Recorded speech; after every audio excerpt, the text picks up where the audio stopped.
ማለት ለምን ከበደው? ሴት እኮ አትልም ለወንድ ልጅ እንደዛ። ይሄንን እንድትለው ነበር የፈለገው በሴቶቹ ፊት። ሴቶቹን አምጥቶ እንዲህ እንድትለው፣ በቃ እሱ ተፈላጊ ነው፣ በቃ እሱ ተወዳጅ ነው፣ በቃ ሴቶቹ ይሞትለታል፣ በቃ ይረባረቡለታል እንድትለው። ወንድ ልጅ እኮ ሸቀጥ አይደለም። ወንድን አድርጎ ከሴት ለይቶ የፈጠረው ወንድ ስለሆነ ነው። ሸቀጥ ነው ማንም እየተነሳ የሚወስደው የሚገዛው። እንደ ወንድ ቆስጠን ብሎ ሴት ልጅ በሴት አይደለም የሚመልሰው። ወንድ ልጅ እንደ ተማረ ያስብ፣ ጭንቅላት እንዳለው ሰው ያስብ። ለነገሩ ምን እነሱ ይሄን ትምህርት አድርገው ይዘውታል እኮ። ዩቱበር መሆን በእነሱ በቃ ፕሮፌሰር መሆን ነው በእነሱ ቤት። ብልግና ማያስተምር፣ ለትውልዱ ብልግና ማያስተምር፣ ዝሙት ማያስተምር፣ ሴትን በሴት ልጅ መቀየር አያስተምር። እነዚህ ልጅቱ ነገ አረገዝኩ ብላ እንደምትመጣ ታያለሽ። ኖ እንደዛ ብለሽ አትበይ። ይህንን ምን እንደምትል በምን አወቅ? ወልድ መንፈስ ቅዱስ አሐዱ አምላክ ኛዋለን። እንደዚህ ራሷን ጥላ አይደለም የማንም ባለጌ ሴት ዛሬ ራቁቷን መታ ቁጭ አለችው። ለምንድን ነው? ወንድ ልጅ እንዲህ ይሆናል እንዴ? እሱ በቤተ ክርስቲያን ያደግኩት አላለም እንዴ? እንደዚች አይነት ሴቶቹን ከየት ነው የሚያመጣቸው? ከየት ነው እነዚህ መንገደኛ እንደው ሴተኛ ዳሪ እንኳን በማድረግ ለብሳ ነው የምትመጣው። እንዴት እንደምትሆን። ስለዚህ ኦዲየንሶቹንም እንዳያጡ። እውነቴን ነው። ኦዲየንሱም ሰልችቶታል። እውነቴን ነው የምነግርሽ። ራሷን የምታስከብር ከሆነ ታስከብር። ማንንም ባለጌ እየመጣች በላዩ ላይ አትላላጥባት በገዛ ቤቷ። ምንድን ነው የሚያስተምሩ? ሰው ሲያዝን 3 ሰዓት በሆነ ቁጥር የሰው ልብ እየመታ የሰው ልብ እየተንሰፈሰፈ ምን ሊሆኑ ይሆን? ምን ሊላት ይሆን? ሴት እያመጣ የማይፈልግ ከሆነ መላቀቅ እኮ ነው። በቃ ተለያይተው እኮ የራሳቸውን ኑሮ መኖር ነው። የማይፈላለጉ ከሆነ ስራም ከሆነ ደግሞ ይተውት። በቃ ሰውም ሰልችቶታል፣ ልቡም ደምቷል። በዛ ላይ ደግሞ እዚህ ጋር አንድ ነገር የምናገረው ነገር ሪሌሽንሺፕ ከሌላቸው ይንገሩን። እኛ አላቸው ብለን ስላሰብን ነው። እና ከሌላችሁ ስራ ነው የምንሰራው አያገባችሁም በሉን። እኛም ስራውን እንከታተላለን። በአንቺ የተነሳ ወይም በአንተ የተነሳ እየገባን እናንተ ህይወት ውስጥ አንተም ውደዳት እናንተ እዚህ ደርሳችሁ እያልን ራሳችንንም አናስገምት።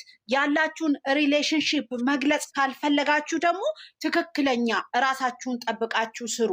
እኛንም አታስገምቱ፣ ራሳችሁንም አታስገምቱ።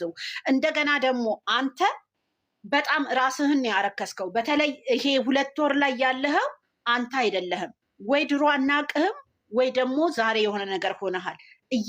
ይሄ በቆሻሻ ሴት ሁልጊዜ በሴት እየተደበክ ልክ በመጠጥ እንደሚደበቅ ሰው በሴት ውስጥ እየተደበክ ዝሙትን ነው የምናየው። እኔን አይደለም ነገ ልትል ትችላለህ። ታዘብኳችሁ እንዲህ ብላችሁኝ አይ ዶንት ኬር ማለት ትችላለህ። ያሳየኸኝን ነው እየተናገርኩ ያለሁት እና ኖርማል አትመስለኝም። የተናገርከውን መልሰህ ራሱ አትናገረው። ምን እንደፈለግክ አታቅም። ምን እያረክ እንደሆንክ አታቅም። የምታደርጋቸውን ነገሮች እወቅ። ሰው አንዴ ይሳሳት ይሆናል፣ 2 ይሳሳት ይሆናል። ግን ያንን ሰዓት እየደገመው አይሄድም። ስህተቱን በስህተት ላይ አይጨምረውም። ስራ እንኳን ቢሆን ስራው ላይ ስህተቶችህን አይደለም መድገም ያለብህ። ያንን ስህተት አርመህ ነው መገኘት ያለብህ።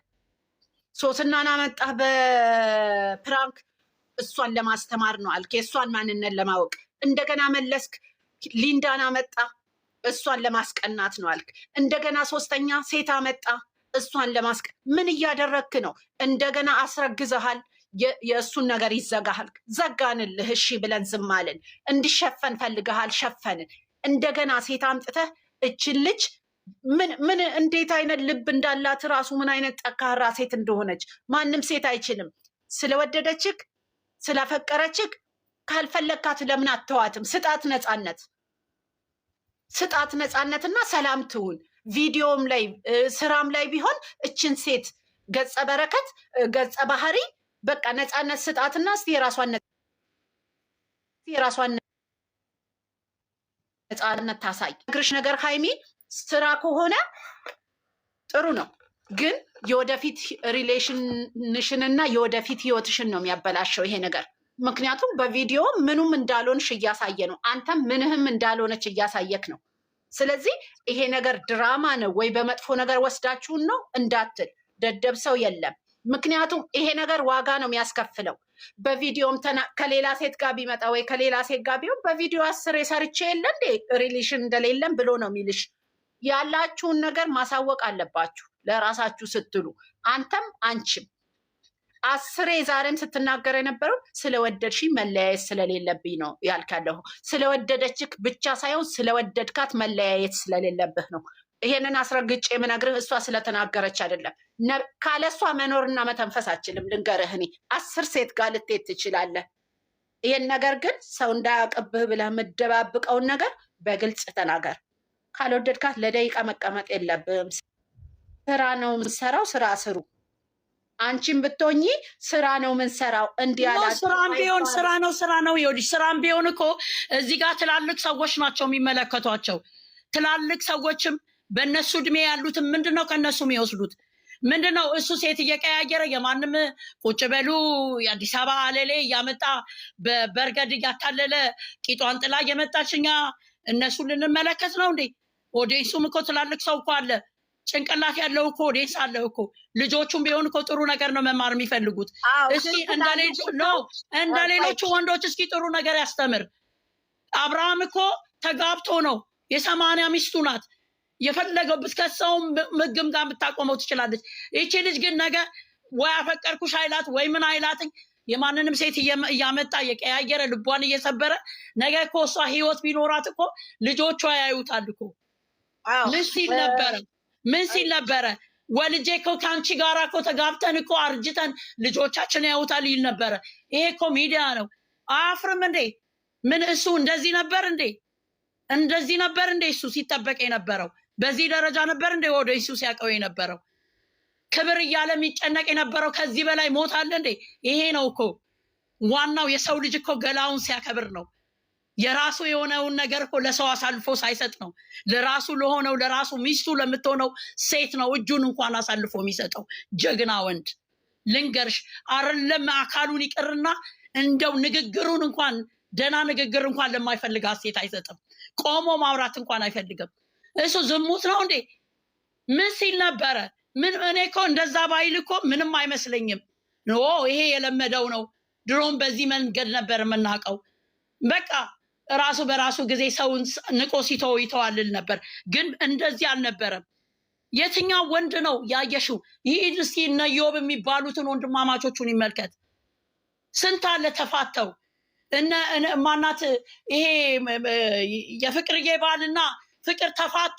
መጡ እንደ ድጋሚ መጡ ሊጨማለቁ ኦዴስ ላይ ህዝብ ላይ መጡ። አልመጡም እውነተኛ ስለሆነ። እሱ ምንድነው ክብር የሚለው? ለማን ነው እሱ ክብር? ምን መልክ እኮ ጠፊ እኮ ነው። አይደለም መልክ፣ ገንዘብ ያሽው ንብረት ነገ የነገውን እኮ አያውቀውም። የዚህ ሁሉ ደግሞ ቀልብና የዚህ ሁሉ እንደዚህ የሚሆኑት ሁኔታ ደግሞ እግዚአብሔር ይቆጥርበታል። እሱ እውነት ቃሉን አንብቦ ከሆነ በቃ ወዴንሶቹ የሚወዳቸው ወዴንሶች በቃ አንፈልግም፣ እንዲህ እንድትሆኑ አንፈልግም።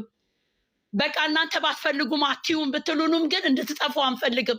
ዝሙት ውስጥ እንድትገቡ አንፈልግም። የዝሙት ትምህርት እንድታስተምሩ አንፈልግም። በቃ እናንተን በፊት እንደምናውቃቸው ነው ምንፈልጋችሁ ካሉ በቃ መስማት እኮ ነው እንዴ። ስንት ነገር የሆኑላቸው ኦዲየንሶቻቸው እኮ ናቸው ለዚህ ያበቋቸው፣ እንዲበሉ ያረጓቸው፣ እንዲለብሱ ያረጓቸው፣ እንዳማርጡ ያረጓቸው። እነሱ እኮ አይደለም የሚከፍሉት፣ ኦዲየንሱ እኮ ነው እየከፈለ ማያቸው። ሰብስክራይብ እያደረጉ እየለመኑ የትም ቦታ እየሄዱ ምን የቡታጅራ ህዝብ ነው እንዴ እነሱን የሚያዩ? እነሱ እኮ ልክ እርስ በርሳቸው እንደሚጠቃቀሙት እኮ እዚህ ጋር እኮ ስደተኛውም እኮ መጠቃቀም ይፈልጋል እኮ እንዴ።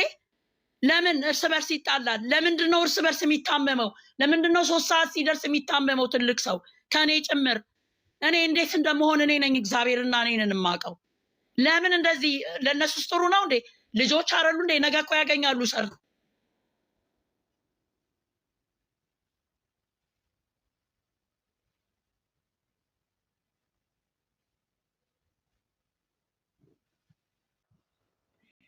እሱ ማለት ነው።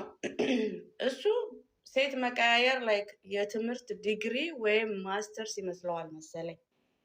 ግን የመጨረሻ የወረደ የመሀይም ስራ እንደሆነ አላወቀው። እራሱን እኮ መሀይም እንደሆነ እያሳየ ነው። በትክክል እኮ ምንም የማያውቅ ምንም ነገር ስለ ህይወት ያልገባው፣ ስለ እውቀት ያልገባው፣ ስለምንም ነገር ያልገባው ይሄ እኮ የመሀይም ስራ ነው። የእውነቱን ስታስቢው ጭንቅላቱ እንዴት እንደሚያስብ እኮ እኛ እያየ ነው እየገመት ነው በደንብ። እና ይሄ ልጅ እኮ ለእሷ ምንም አያደርግላትም። የእውነቱን ስነግራችሁ እሱ የእሷ ምርጫ ነው። ግን አሚና ወይ እሺ ልመለስ። ኦኬ እሺ አሁን እሺ መሀይም ነው በቃ ኢንጀነራል እኔ መሀይም ነው ብየዋለሁ።